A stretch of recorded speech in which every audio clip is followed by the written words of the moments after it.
রক্ষক যখন ভক্ষক, মামলা থেকে নাম বাদ দিতে ঘুষ দাবি করেছেন এক পুলিশ কর্মকর্তা, যার অডিও ভাইরাল হয় সামাজিক যোগাযোগ মাধ্যমে।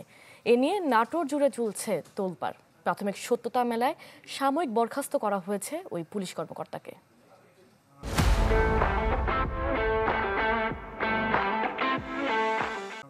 ফোন দিয়ে বিভিন্ন ভয় ভীতি দেখিয়ে নাটোরের গুরুদাসপুরের বাসিন্দা ও আমেরিকার প্রবাসী রাসেল হোসেন। নিজ এলাকায় রয়েছে দুইটি ব্যবসা প্রতিষ্ঠান।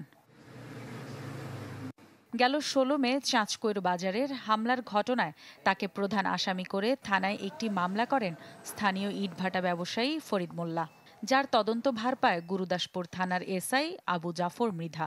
কিন্তু মামলা থেকে রাসেলের নাম প্রত্যাহারের শর্তে তার ব্যবসা প্রতিষ্ঠানের ম্যানেজারের কাছে ৫ লাখ টাকা ঘুষ দাবি করেন তিনি, যা ভাইরাল হয় সামাজিক যোগাযোগ মাধ্যমে।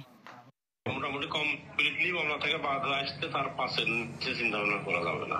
কমপ্লিট একবারে পার হয়ে আসতে পাশের নিচে 5 মতো লাগবে। 5 লাখ। হ্যাঁ, প্রথমে 1 লক্ষ টাকা আর ঈদের পরে 4 লক্ষ টাকা, 5 লক্ষ টাকা দাবি করে।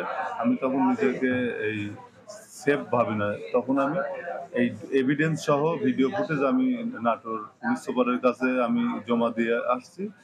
তবে ঘুষ দাবির অভিযোগ অস্বীকার করেছেন এসআই মৃধা। আর সঠিক তদন্তের মাধ্যমে এই পুলিশের বিচার দাবি ভুক্তভোগী ও সুশীল সমাজের। পুলিশ হবে বন্ধু বা সহযোগিতার হাত, সেখানে আবু জাফর বারবার ধমক দিয়ে আমার কাছে এখন পর্যন্ত চাঁদা দাবি করছে। পুলিশ বাহিনী কেন, কেউই আইনের উপরে হতে পারে না একটা সভ্য দেশে। আমরা চাই সমাজের ন্যায় বিচার প্রতিষ্ঠিত হোক।